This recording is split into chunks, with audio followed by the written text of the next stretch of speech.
Okay, ladies and gentlemen, we are ready to continue. Please come back to the audience, to the room.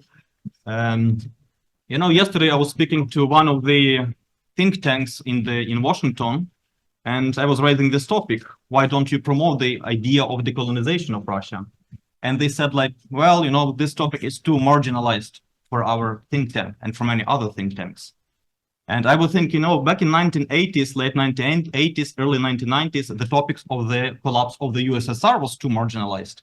And imagine if the USSR did not collapse, tens of millions of people would have lived today in this prison of nations. And imagine if then there were like early 1990s, and topic of independent Ichkeria was too marginalized. As a result, there was war in Ichkeria, and 300,000 people died. Imagine if this topic was not too marginalized, we would have free Ichkeria, 300,000 people would not have died. Possibly we would not have had war in Georgia, atrocities in Syria, war in Ukraine, and so on.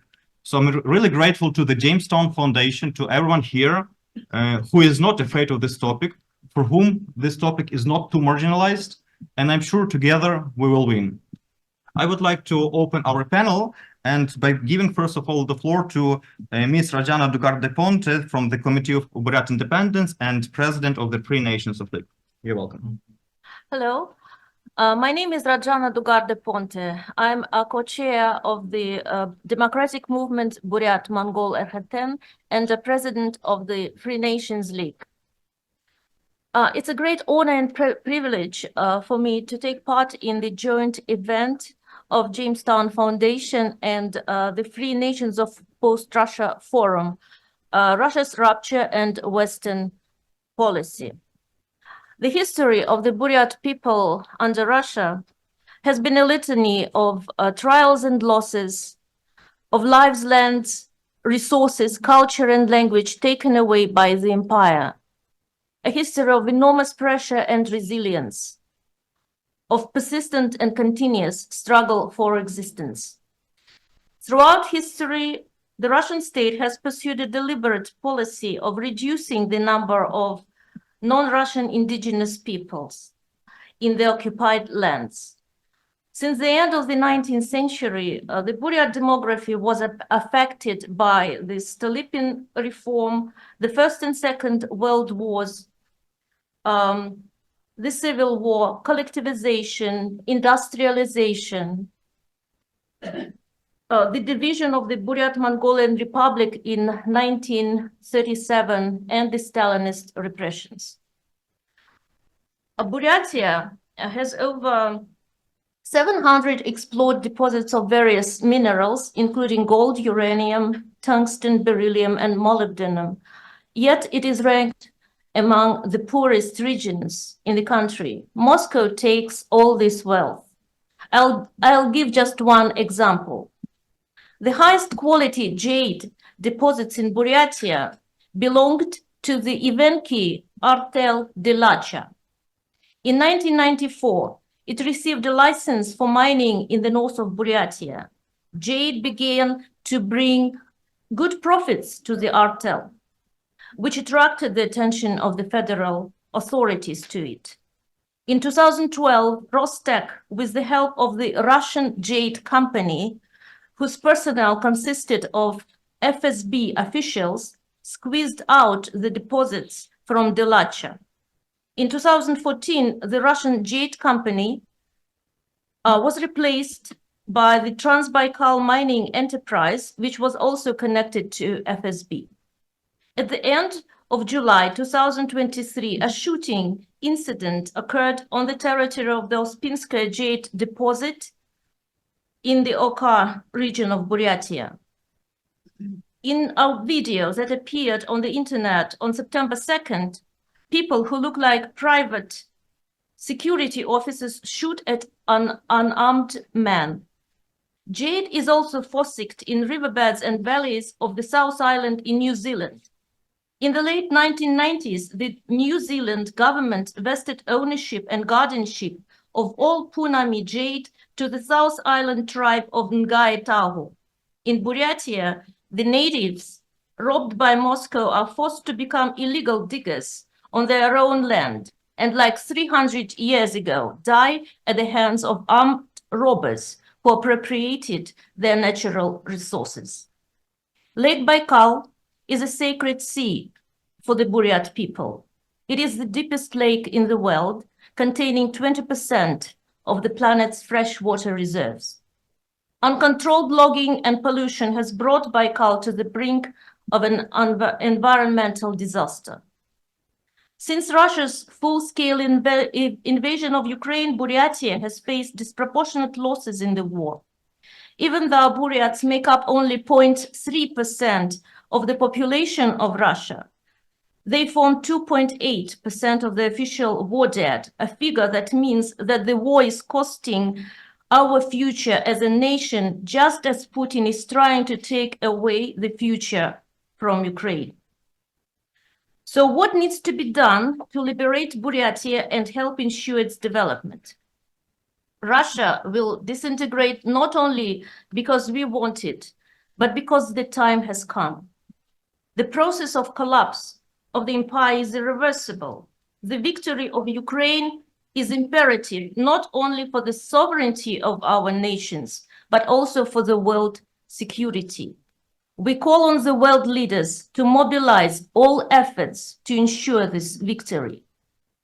Russia is functioning because the propaganda and Siloviki hold it together. Wagner mutiny has shown how thin Russia's defenses are.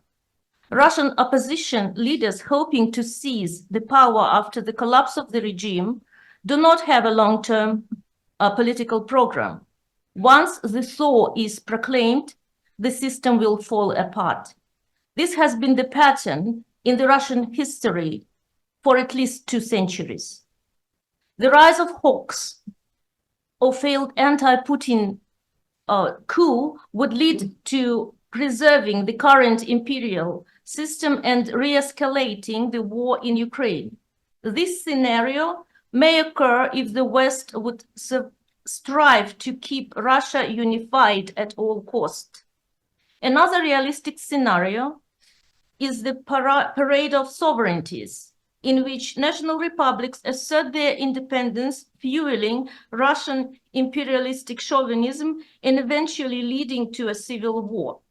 The uncontrolled process of collapse brings unacceptable risks of nuclear weapon proliferation and humanitarian crisis. The only type of plan to ensure sustainable global peace is the controlled dissolution or reconstruction of post-imperial space. A series of steps is required to increase the chance of positive change in post-Russia. First, support should be given to the independence movement of the captured nations of the Russian Federation. The empowering of the Russian so-called liberal opposition will lead only to either the scenario of consolidation of the hawks or the scenario of chaos. Diplomatic relations should be built with the newly independent states in advance. The neighboring and culturally related countries such as Ukraine, the Baltic states, Kazakhstan, Mongolia, Turkey, and the global leaders must be interested to take part in the reconstruction of the ex-Russian space in order to sustain their interests and expand influence. Secondly, it is necessary to explain to Western societies that the risk of continuation of the war and the risks of uncontrolled chaos in Russia are unacceptable. And thus, the only option is the controlled reconstruction of a post-imperial space. Thirdly, the world community should insist on key reconstruction principles based on the United Nations ones: denuclearization, peaceful resolution of disputes, protection of rights for all citizens, and accountability for war crimes. These principles are already included in the Charter, Freedom and Independence, signed by the members of the national liberation movements united in the Free Nations League on April 6, 2024, at the first Congress of the Free Nations League in Estonia. The captive nations have to be given the opportunity for self-determination and free choice of their geopolitical vector. Thank you so much, Mr. Carteponte. You know, I always, when I hear about the stories of those republics, I realize that, you know, this colonization is in particular because of resources, so that Russia can control those resources. And imagine that each nation achieves possibility to invest those resources into development of these nations, instead of supporting, sustaining Putin's criminal regime or Putin's imperialistic wars. Imagine how developed those nations could become if those money, for example, could be invested in building dams in those republics instead of destroying dams in Ukraine. These republics would be like really rich and really successful. Thank you so much. Now I would like to invite, we will move from Buryatia to Udmurtia. I would like to invite Mr. Artem Medvedev, who is working in defending Udmurtian language and the culture. The floor is yours. That means hello and welcome in our language. We will talk about the territory somewhere in the middle of the Russia. It's between the Volga River and the Ural Mountain. Not so far in Siberia, like in Buryatia, but really not really close to the Europe. My name is Artem. I'm 38 years old, and I started my life in the Soviet Union. So I start my elementary school in the Soviet Union style, and I want to tell like a USSR is oftenly called like a prison of the nation. Totalitarianism, unfreedom, compulsion. So my surprise, Udmurtian Republic stayed much better that time in the Soviet Union. We have tons of the local folk singers, tons of the books, textbooks. We even have the adaptation movies like Rudyard Kipling, Kingdom of Jungle. We had this movie in our native language. We even have in the late USSR Terminator 1 in a pirate version with the Schwarzenegger in Udmurtian language. And it was like in the USSR, prison of the nation. 38 years later, in a so-called free and democratic Russian Federation, what we have? I have to say that in culture aspect, we live way much worse. Our Udmurtian population, unfortunately, decreasing, and this is the common situation with the all small nation in Russia. First of all, decreasing of the population, and the second problem, we are dissolving. We are dissolving in a big Russia like a sugar in your morning coffee. This is really, really, really sad for me because I would like to save my culture. So I have to say like what you're hearing about like a free democratic Russia, in my opinion, is a big fake, first of all. 30 years later, we have only few singers, and I personally would like to support these singers. I donate money so they can create like kind of the video clips or music. You will be surprised, in the last 3 years, more than 50% of our nation video clips was donated by me. Where our local Ministry of the Culture? Where our local Ministry of the National Politics? Where is this money? I have to say, we just talk about the cultural aspect, and I asked my subscribers to tell what you're feeling when you live in Udmurtia, local Udmurtian guys. And one of them said, you know, we had a law. According to that law, every parent can choose which language he will use in the school, like elementary school, for the education process of his kid. And when I try to choose in the Sarapul city, I want to learn it in Udmurtian. My teacher said, no, you make a mistake. Do not choose this box. Only choose my kid have a Russian language. Because anyway, we don't have any teachers in Udmurtian. That's sad. Another guy said, I feel like my son, after 11 years in the Russian school, he don't even know about who is these people, Udmurtian. What the culture? And many people don't know how many letters in the Udmurtian alphabet. That's really sad. And why this happens? The culture aspect is just another step of the economic aspect. We send about 70% of all our taxes to the Moscow, and this is exactly the same with the another regions. Tatarstan, Bashkortostan, Mari people, Komi people, Buratian people, Sakha, Yakutian. We all send our minerals. We have oil in Udmurtia. We have to live like in Dubai, I guess. Do we live as a Dubai? Oh my gosh, you will surprise. No, we live far from the Dubai. Hey, Dubai, can you please join Udmurtia in your part? I will be glad. I'm just kidding. Sorry about it.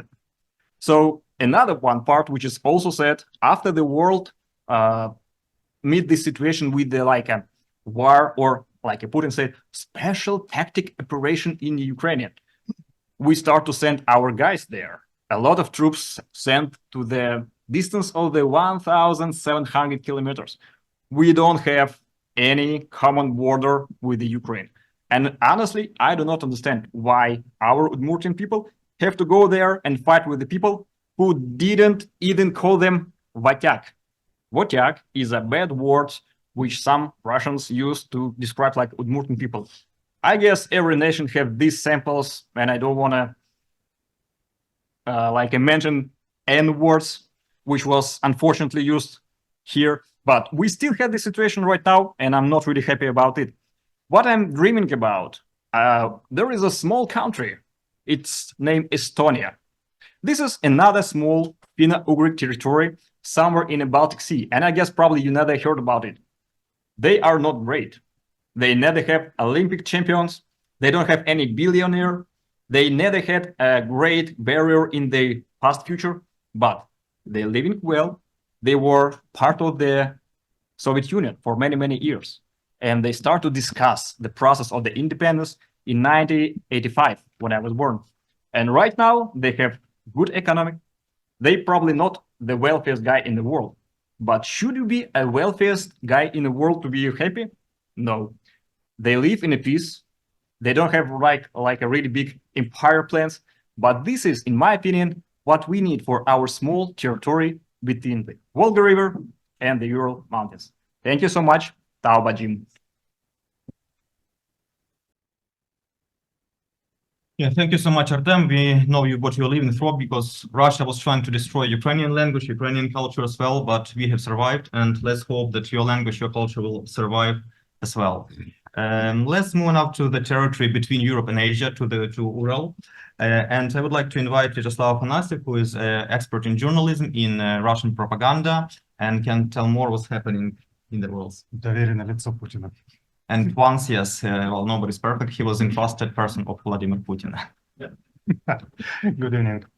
My name is Vyacheslav Afanasyev. We strive to show the resident of the Urals what it is benefit for the Ural to be free and independent. To be honest, is a difficult task.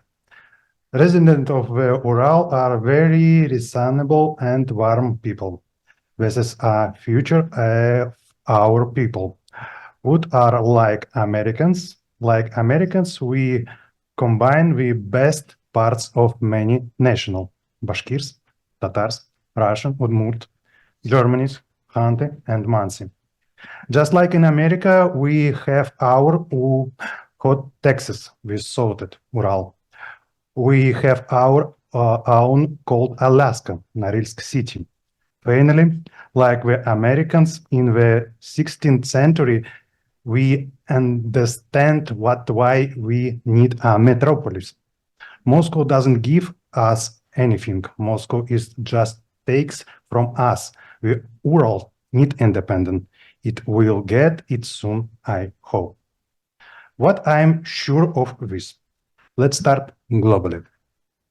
If we will look at political procession in Europe, we will see clear dynamics. Great empires have not future. Small or national states are stable, prosperous, and live well with its neighbor. The explanation is simple. Any state is united with patriotism.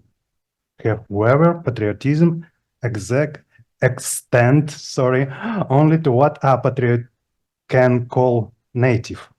A resident of ancient Rome cannot imagine the Egyptian pyramid as a part of his homeland.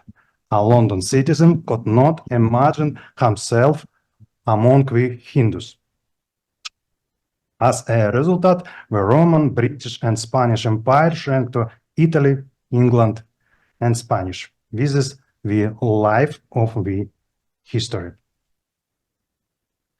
A Moscow can't imagine himself in the Chukotka, the Kalmy prairies, or Udmurt with the Rem. This means what the Moscow Empire should be reduced to Moscow. It is just matter of time and historic process. Our task is to be ready for this moment. The main thing is what the population itself must be ready. Nobody is asking ordinary people to take an arm and go against the Kremlin occupation. But people need to understand what is happening. People should not be afraid of this process. For example, we are confident what a wonderful and rich future await the independent world. Wife the Kremlin. In the fight for their dream, we decided to turn to the wisdom of the Ural people. We sure the Ural what we are being rabid. The Kremlin appoint governments. The Kremlin appoint the owner of our factories. At the same time, last it allow the Ural paid the Kremlin 200 billion rubles in task. The population of the Ural is only 12 million people. Another part of the job in information. The truth to show and talk about how our regions and fighting for their freedom and independence. Show their victories. Thanks to the Bashkirs, our neighbors. This is a way proved what the people can we have vain voice. In my native Chelyabinsk region, people support the fixed for Kushtau Hill. Today, an ordinary Ural citizen know a lot about the Ingria and Kalmykia. Of course, we know a lot about our great neighbor, the United States of Siberia. I am unsure you if tomorrow in Yekaterinburg, Chelyabinsk, Tyumen, they are not the sovereignty of the Ural, no one will oppose it. Of course, we are not talking about official, the army and the police. They are subordinated to the Kremlin and they will immediately begin military repression. However, any repression will cause a strike back. The Ural had a rich experience and armed struck against the Red regime in the 20th of the last century. The Ural declared itself an independent republic twice. The last time was recently in the 19th of the last century. The people of the Ural clearly not what they call live white Moscow. Here are the facts. Imagine a country that has an area of 1 million square kilometers. This is 1/6 part of the area of the entire United States. Imagine a country that divides the Russian Empire in half. North border task the Arctic Ocean and the southern border task independent Kazakhstan. This country have everything: bread, oil, gas, minerals. The country produce atomic weapons and tanks. At population, it's more than 12 million people. Every 4 rubles of Putin empires is money of Ural. To summarize the report, I want to tell. Ural are the place where the fight with Putin's empire will be decided. Where will be a free Ural, Putin empire will end. The Ural are an ideal place to start a total liberation movement against Mr. Putin. Ports of North City Road and access to Kazakhstan from the soul, it enable the world community to actively support the independent movement and people, and Egyptian and technology. The Ural are the center of Putin empire. Through Ural, it is possible to support the liberation movement in both the western and eastern part of the empire. The Ural Republic will not have international of national conflict. We don't have a court national. Absolutely all Ural residents will be equal. The Ural are a territory with high industrial and agricultural potential. Ural will be a prosperity country, and the example of the Ural will show our national advantage of independence from the empire. Finally, the Ural have the highest potential of people for nuclear center, world-class university. All 20% of the adult population of the Ural Republic has higher education. This is an important fact. The level of culture, it's a guarantee what republic will not drown in the civil war. The Ural will quickly go through the stage of separatism from the Moscow. Dear colleagues, the independence of our regions, it's the undisputed future. But I'm sure will the Ural, this future will not come right tomorrow. As a Uralian, I urge the entire world society to focus on the independence of the Ural, on the creation of the Ural Republic. Let me remind to all you of the geography once again. Where will be a Ural Republic, where we be not Putin Empire, where we a Ural Republic, where will be a springboard for the advancement of freedom both to the west of Putin Empire and to west east. With this, I want to finish my block of speech. I spent 20 years in news journalism. Is recent years I have been living in America, I have seen a difficult picture. Media what work we Russian auditoria in America are afraid to raise the topic of post-Russia. American protest organization of Russia are afraid to raise the topic of post-Russia. Of course, I attribute this to the fact what the Kremlin owes enormous influence on these people.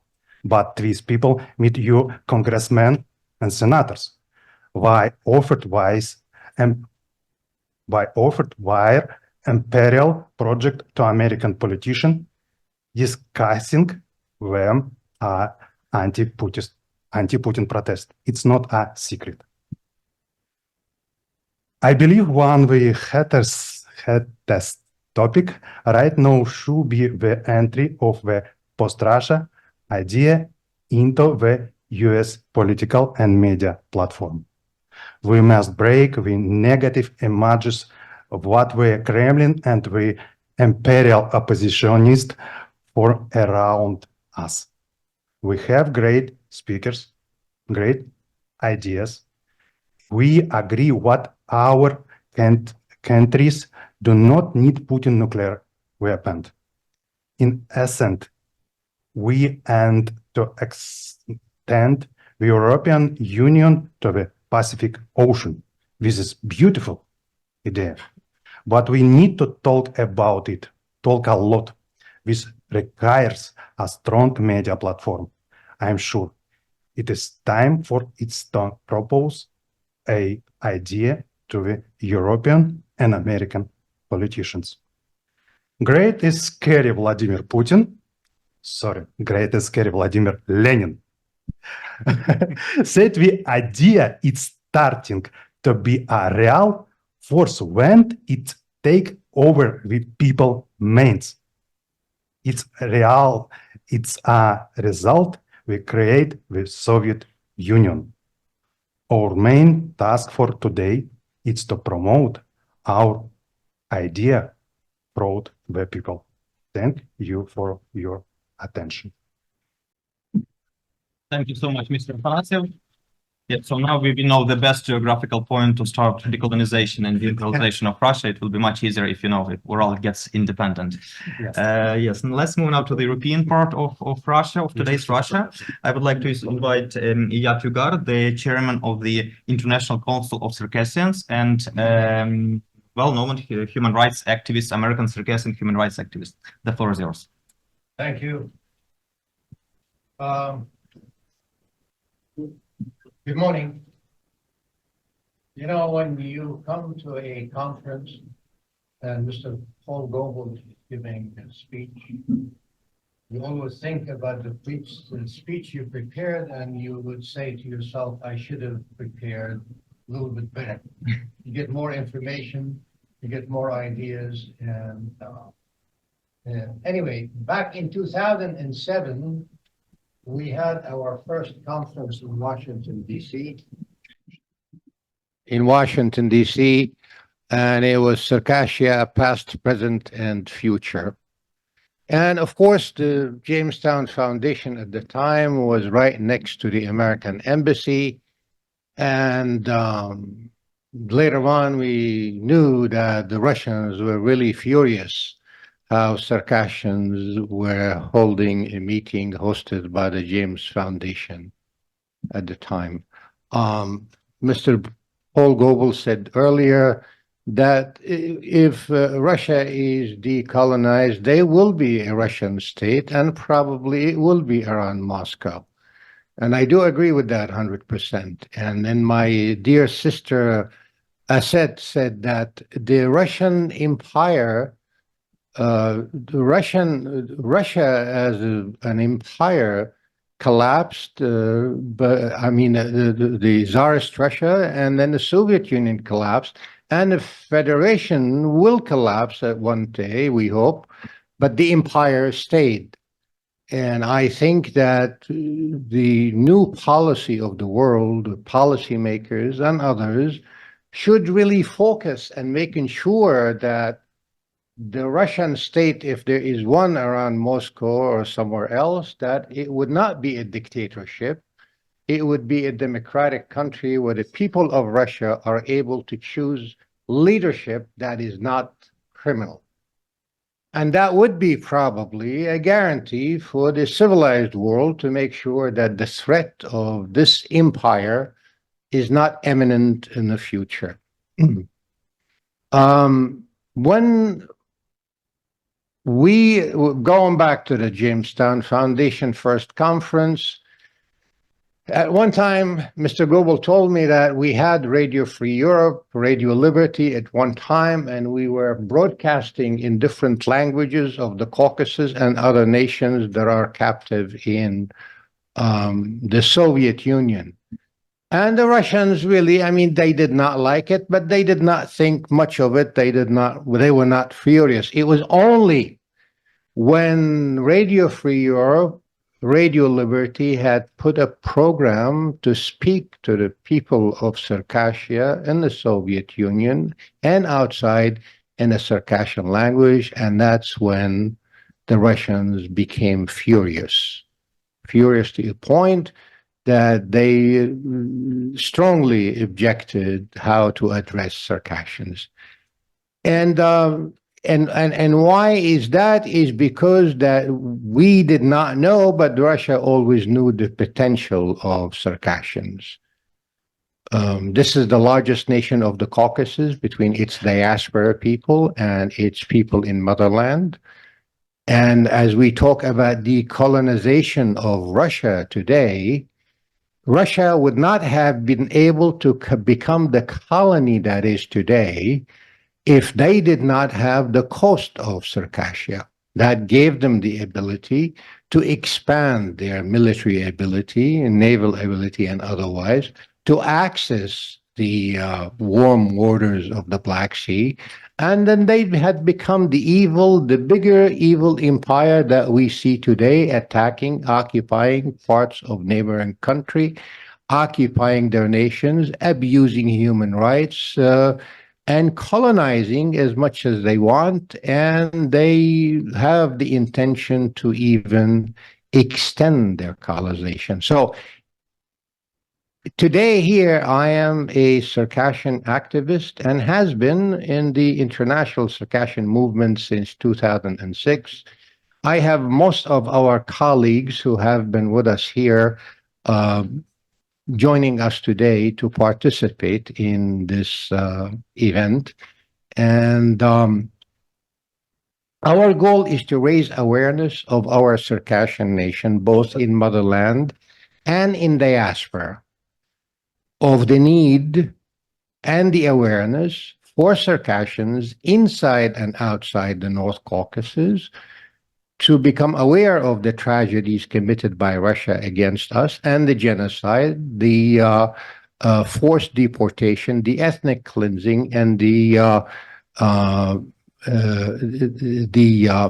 crime against our culture and ethnicity, to a point where we are under the threat of losing most of it. We are the largest nation of the Caucasus, but we are also the only captive nation in a Russian Federation and in the Soviet Union that almost suffered entirely, and it was entirely almost annihilated. Thanks to my friend Zach, the one who brought that to my attention last night. Circassia and Circassian is the only captive nation that Russians actually intended to erase it from history. And they might have very well done so had it not been really for the true Circassian resistance and the ability for Circassians inside and outside the North Caucasus to maintain their cultural identity to the extent possible. This is one of the most ancient nations of the world. Our times in history is immemorial. Our language is a root European language. Our nation is a European nation on the eastern borders of Europe. We have our own culture, we have our own tradition, and we have maintained those not only in our motherland, but also in our diaspora communities against all lands, specifically here in the United States of America. Needless to say, had it not been for the group of Circassians here in the United States of America, the world would not have known about our hidden genocide, our hidden tragedy, and our desire since 1864 until now to reestablish our existence as a nation. It is the freedom of speech here, the no fear of Russia here in the United States of America that ignited us to make the Circassian world aware for the past many years that there is a need really to advance along those lines. And now we do see a lot of movements throughout the world among Circassian to unite and to advance their own cause.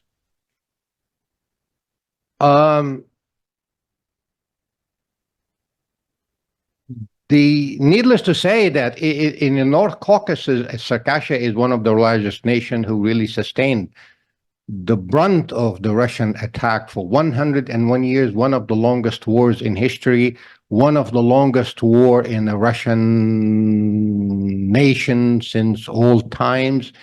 We lost most of our population, 90% of our population, between forced deportation, genocide, and other elements of Russian atrocities, lost their lives and lost their country. But also, we had our other nations of the Caucasus, Chechnya, Ingushetia, and Dagestan, and Abkhazia. They also suffered very similar circumstances and very much the same tragedies and genocide, to the extent that they also were almost annihilated. But it was the Circassian nation mostly that took the brunt, really, of the Russian atrocities. Chechnya, Ingushetia, and Dagestan, there was the strategic depths, although not coordinated at the time in a military way, but it was the strategic depths of Circassia and the North Caucasus. And of course, if the world at the time realized the importance of the Black Sea as they do now, and they listened to the ambassadors of Circassia and Chechnya and Ingushetia in 1864, before and after, of the need to help Circassians, then there would not have been a really today the Russian Federation as we know it. Now the world talks, the American media speaks of the Black Sea today as one of the most vital areas of the world, not knowing really it was the Circassians actually who brought it to the world attention that if you help Circassia, if you help Circassians, we are able to fend off this evil enemy that is coming from the north. And now it came, it built its evil empire, and now it's threatening the world. We need to learn the lesson today that if you support Circassia and Circassians, and this is more than possible with a population of more than 7 million people in the neighboring country in Turkey, then the potential of decolonization of Russia becomes more practical and more doable if Circassians are given the opportunity to repatriate, to build their own nation, and to confront the Russian policies and to help decolonize that evil empire that we know today it's the threat, the biggest threat to the peace of the world. If I may ask you to be short. Yeah, of course. I wanted to, yes, thank you for reminding me. I mean, when you start talking about this, what's essential today is that we have built in Europe, in Kiev, actually, we had a conference in Kiev, we had a conference in Brussels, and we have built the so-called the North Caucasus Nations Committee. And this is in many ways, many thanks to my dear brother, Prime Minister Ahmed Zakayev, who developed the idea, who built this idea, and now we are in Circassians, Chechens, Ingush, and Dagestanis, and others. We are building this committee today to be able to mobilize the North Caucasus inside and outside in order to become an effective element in helping decolonizing the so-called Russian Federation and occupation of the captive nations inside the Russian Federation. Lastly, I wanted to make it very short and sweet and very important, actually. Today, Ukraine is the hero of the world today in defending freedom, in fighting against Russia. The help to Ukraine is essential, not only to Ukraine. It is essential for the whole entire civilized world.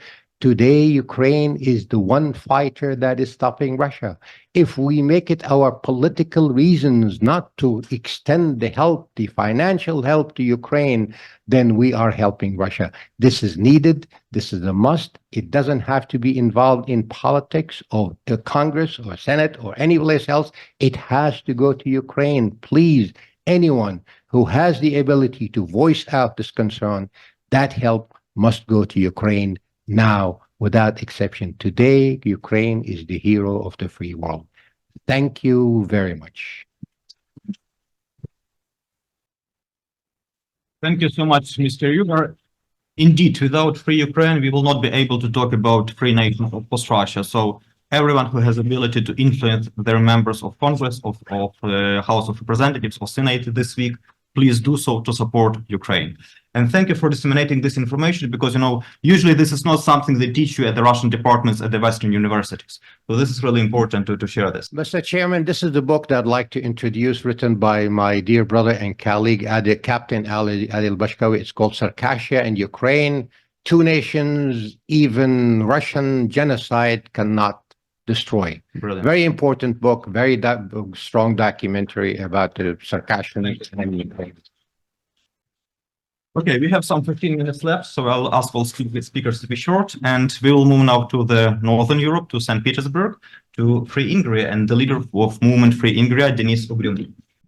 Dear colleagues, thank you so much for possibility of speaking. My name is Denis Ugrumov. I represent the social-political movement Free Ingria, which advocates for sovereignty of the Leningrad area and the city of St. Petersburg. Yes, it's not joke.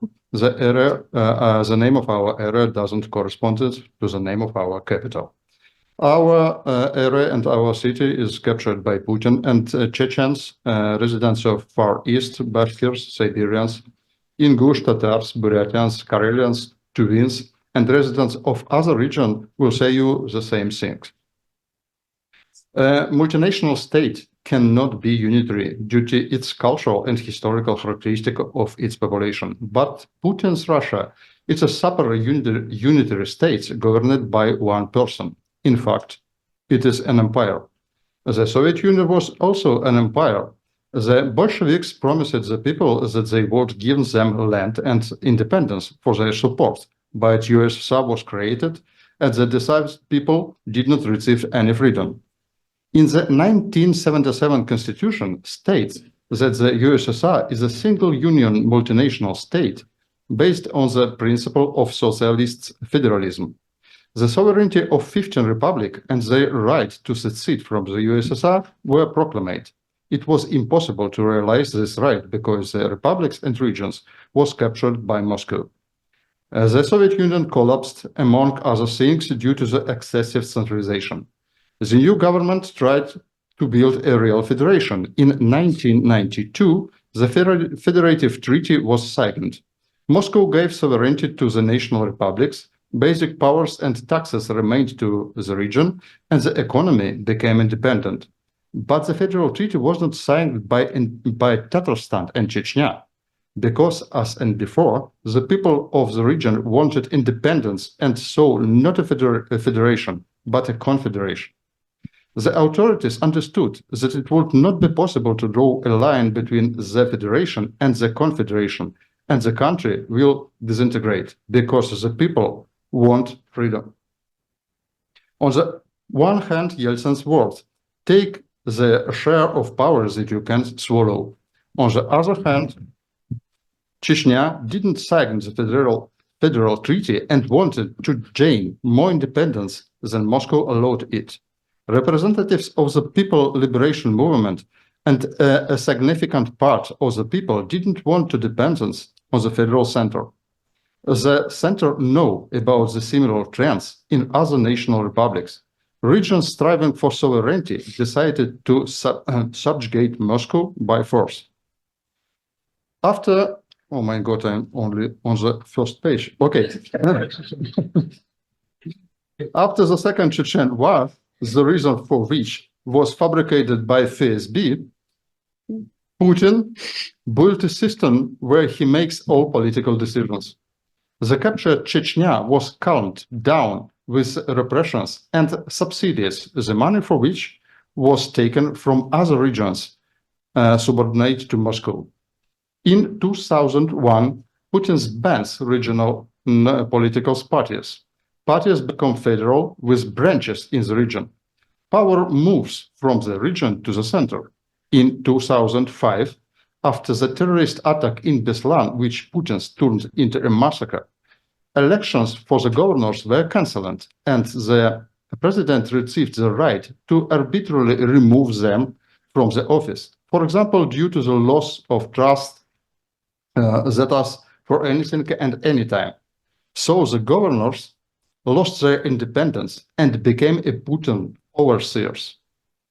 In Ingushetia and Dagestan, the head is elected by a parliament of the region, which financially dependent of the center.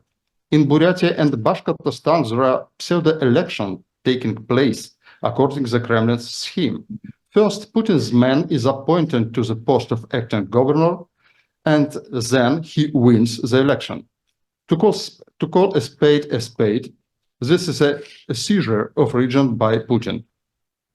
Putin's governors are changed from time to time so that they do not gain influence in the region and do not have unfavorable connections for the Kremlin. At the slightest disloyalty to Putin, the FSB will come to the governor. After show trials on a corruption, the governor of Kirov region, the head of Komi, the head of Udmurtia, and others ended up in prison. Local self-government in the region has been destroyed by Putin's propaganda.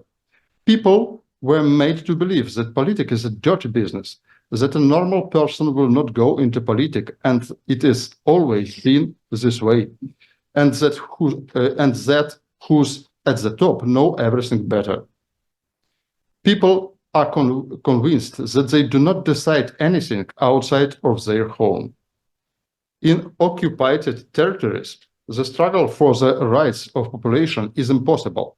a rally for the resignation of governors, the careless words on social networks lead to a trial for extremism. But this is not extremism, but an attempt to draw the center attention to the situation in a region. The invaders are not interested in anything other than money and power. The representative of region in Moscow is a Federation Council. In the 19th, the council was independent because its first composition was elected in the direct popular elections. Putin carried out a reform as a result of which members of the Federation Council began to be appointed by regional authorities in need of the Moscow loyalty. Now senators are people useless for the region, most of whom are Muscovites. As a result, Russia turned into a unitary state in 2008. Today, the Federation Council doesn't have a power to restrain the president. In February 22, Putin appealed to the Federation Council and received the right to send troops into Ukraine. If the senators were not people appointed by Putin, but real representatives of regions, for example, Buryatia and Tuva, whose residents are now killing and dying in Ukraine, Putin will not have been given such a sanction. Never. The take and give system of taxes allow Putin to control regional authorities. If the governor is loyal to Moscow, then he received more money into the regional budget. If they are not very happy with the governor, the region will pick up a breadcrumbs from the table. Captured region and national republics do not develop in such a system. For example, people live in poverty in Sakha Republic, although the regions rivals South Africa in its reserves of precious stones and metals. The development of captured regions can lead to their strengthening and create problems to the central government. Putin keeps the region in poverty. Propaganda directs the discontent of people outside the country, and the population is destroyed in the war. If Federation Council were a real functioning body, senators from the regions would not approve the sending their fellow countrymen to war. The genocide of the Ukrainian and Russian population will not be happened, but Putin benefits from the militarism, and more residents of National Republic are sent to war, and more of them die there than Russians. Putin exterminates the inhabitants of the captured national republics. Putin made them cannon fodder on the one hand and war criminals on the other hand. When Putin's powers is shaken, powerful centrifugal forces will arise based on the memory of the victims of this war and hatred of those who didn't end up in this war. On March 17 of this year, Putin once again took over the country. But Russia is a huge and different country. It cannot continue to exist as a unitary state where everything is decided by one person in the center. Otherwise, the new Führer will come after Putin, and World War will follow the Ukrainian war. I have to say, each subject of federation deserves the right of autonomy, its own elections, its own parties, its own financials, and its own self-government up to end, including sovereignty. We need your support today. It is necessary to create information resources that will constantly convey to Russians the ideas of local self-government, decentralization, confederalism, and way how to achieve them. If successful, the population of the occupied region will be able to escape from Moscow's control painlessly. If the regions continue to be kept in unitary state by force, we cannot avoid civil wars and humanitarian disasters. Thank you for your attention, and please excuse my perfect pronunciation. Yeah, it's getting more and more better every time, so thank you. I know you had to shorten your speech since yesterday, so thank you for being shorter. Yes, I hope we can extend our session by 10 minutes because we started a bit later. So we have three more speakers. Let's stay in Europe. Let's move to the most European part of today's Russia, and including its name, the Königsberg. And I would like to invite Mr. Rustam Vasilyev, who is head of the Baltic Republican Party of Königsberg, which is known today as Kaliningrad. Yep. The floor is yours. Well, dear friends, I'm from Baltic Republican Party from Königsberg, not Kaliningrad. We are the international team, multicultural and multilingual. I represent pro-European residents of Königsberg region. I represent unlawfully expelled East Prussian families. I represent people from all over the world who support the free Königsberg political movement. I am pro-European and pro-American. Our region has many historical names like East Prussia, Prussia, Borussia, etc. Let's call it the Baltic Republic for now. Eastern Europe is rapidly changing for the better. After decades of communist oppression, Königsberg is Europe. Moscow has no monopoly over Königsberg region. We are much closer geographically, economically, and politically to European capitals than Moscow. We have got our own voice, the voice of free Königsberg. The ruthless Kremlin regime wants an isolated Soviet Disneyland instead of prosperous and open Königsberg. Königsberg is not a North Korea, never was and never will be. That's the original plate from American embassy, from American consulate in Königsberg before World War II. I believe someday the American consulate will reopen its doors in Königsberg again. There are lots of historical connections between our region and America. We are aiming for open borders with our European neighbors and democratic countries. We support Ukraine, Belarus, and pro-European regions of Russia in their movement towards European civilization. We are for return of expelled East Prussians to the homeland, to Königsberg region. There are nothing to divide amongst brothers in our European home.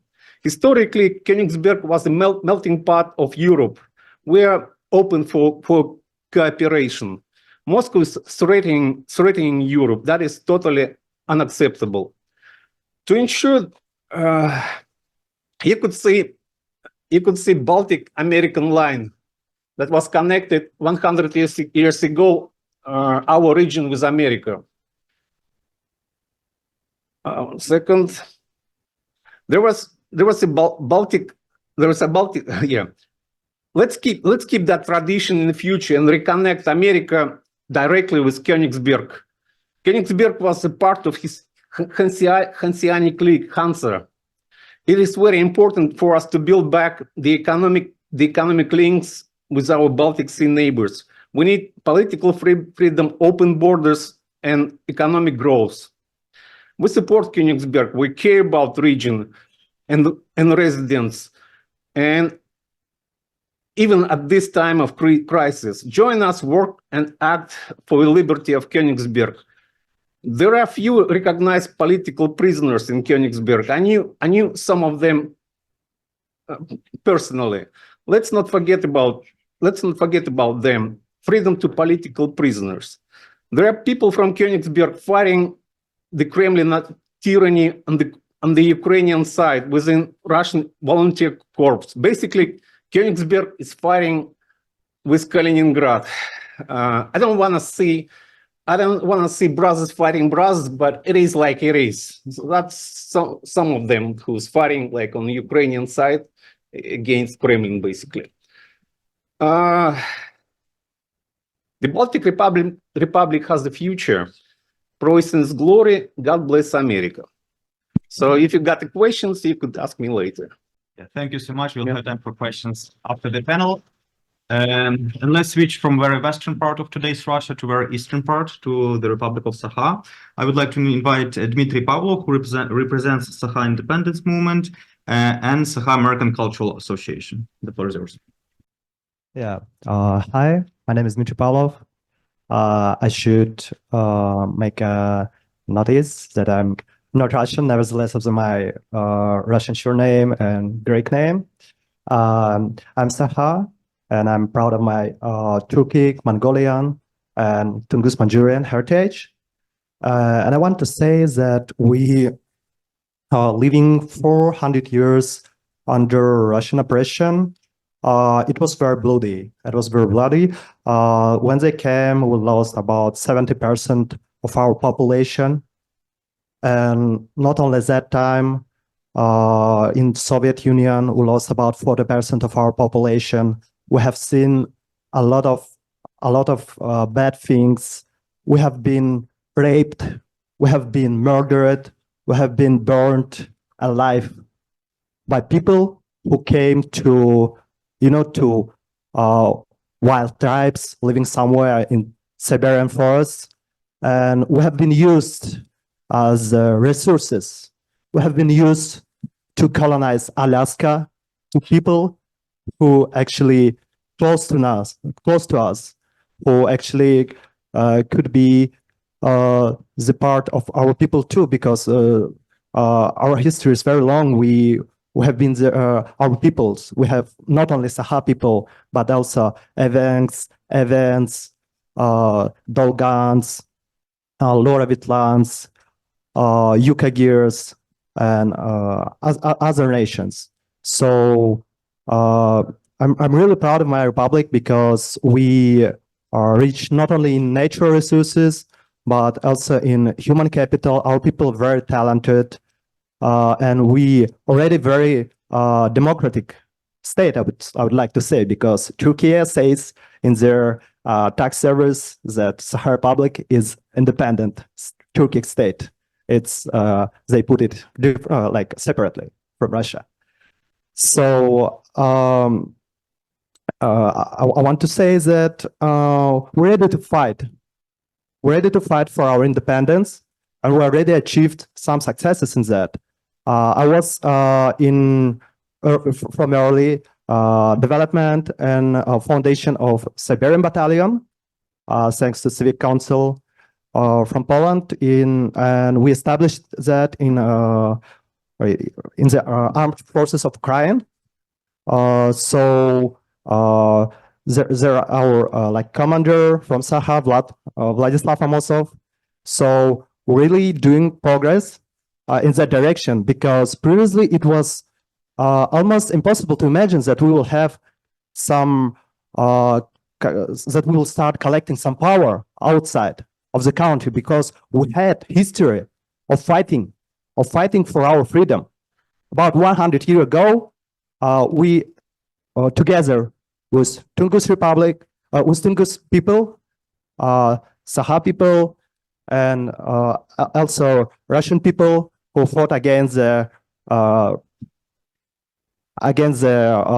communists, we established Tungus Republic. So there, of course, was a few of us, and we're getting smaller in numbers. Nevertheless, we're trying to grow. Our people really appreciate understanding of family. So I want to say that we're ready to shut down Russian aircrafts, Russian helicopters, because our people are already famous for their accuracy in hunting. That's our nature to survive in very, very difficult conditions. And it's even colder than Finland, if you know what I mean. So yeah, we have only one road to our republic, and it's really getting down minus to 72 degrees of Celsius. So it's not about Siberia when you talk about winter. So I want to say that it would be much easier to do that with stingers than just with rifles. Yeah, yeah, thank you. So, seeing failures of United States of America in Afghanistan, for example, 20 years spent for nothing, and they left a lot of weaponry to people who overtaken the country, and seeing the very difficult situation in Ukrainian front line, I would like to say that maybe it's time for us to start real actions while we all still here, and at least send F-35s to Ukraine. And I think it will be very good direction, because previously the West was mostly supporting and funding Russia. Nevertheless, saying that the Soviet Union or Russia is the biggest fear and the opponent and the foe, they were still supporting them.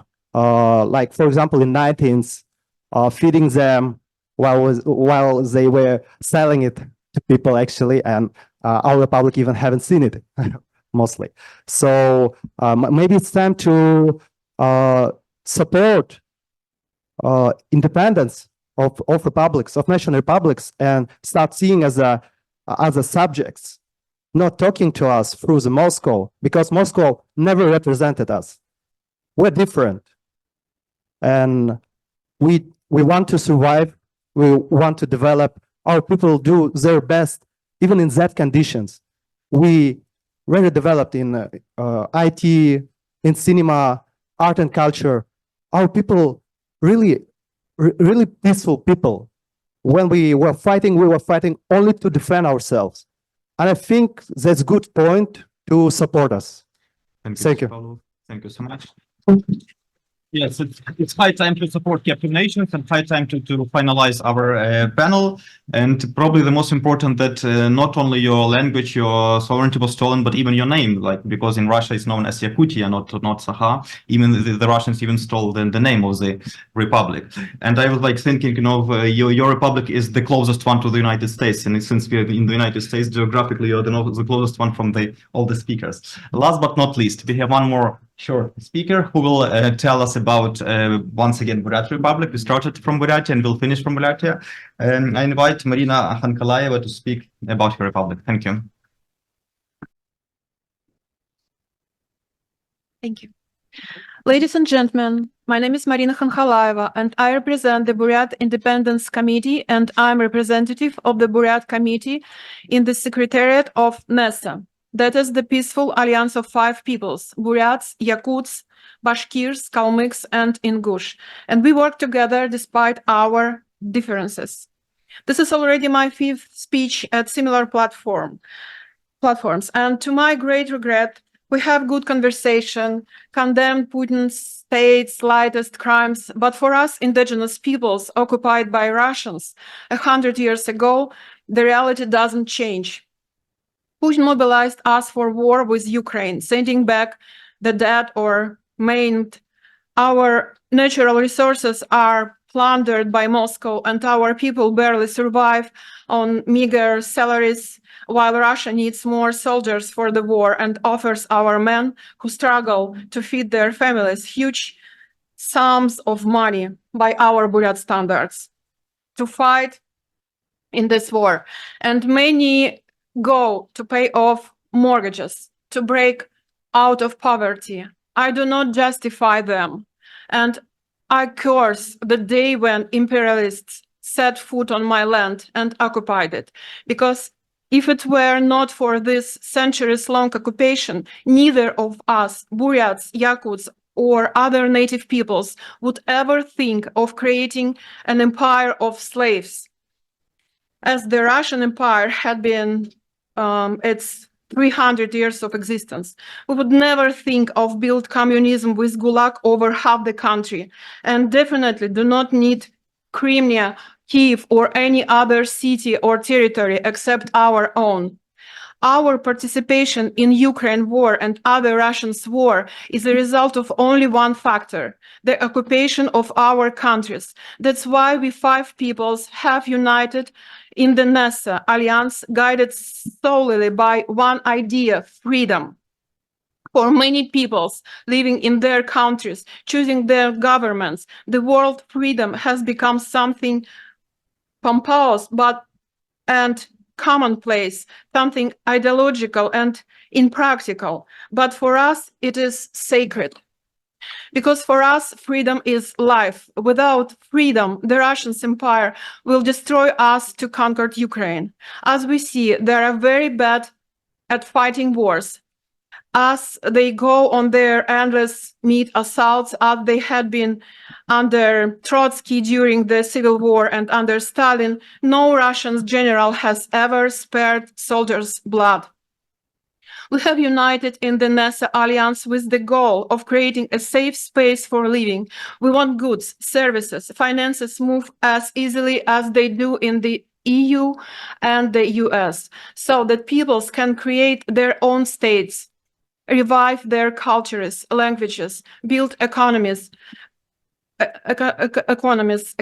without Russian Empire considering us their properties and making us participate in their imperial projects. We are open to dialogue with the civilized world. We want to be a stronghold of peace. Without Yakut, Bashkir, Ingush, Buryat oil, gas, diamonds, gold, and other minerals, the Russian Empire has nothing. Today, using our resources, our taxes, including the blood tax called mobilization, they try to occupy their people. To what end? To use them to occupy more countries. The Baltic states, Eastern Europe, they only seems to be a matter of time. We desperately need the world's support because we want to build civilized states with working economy and working laws. And most importantly, we want to be peaceful, safe, and open. The economic news I've heard from Ulan-Ude is that we have a new second-hand market. A market for belongings of young men killed in Ukraine. This is not the kind of economy we want to build. Other peoples also express interest to our alliance, and ultimately I'm sure that all people will join it because we all want a peaceful, civilized future, not war or a Russian world or Buryatian world or any other world. The world gave Russia a chance in 1991. Then it was war in Chechnya, in Tajikistan, with Georgia, etc. And what Russia have been doing in Ukraine since 2014, what did it orchestrate in 2022? Where was the opposition in 1991? When Russia occupied part of Moldova, and in 1992, 1994, and 1999, and 2014. What is the new democratic Russia that is sometimes promised to us? We've already been there and are fed up with it.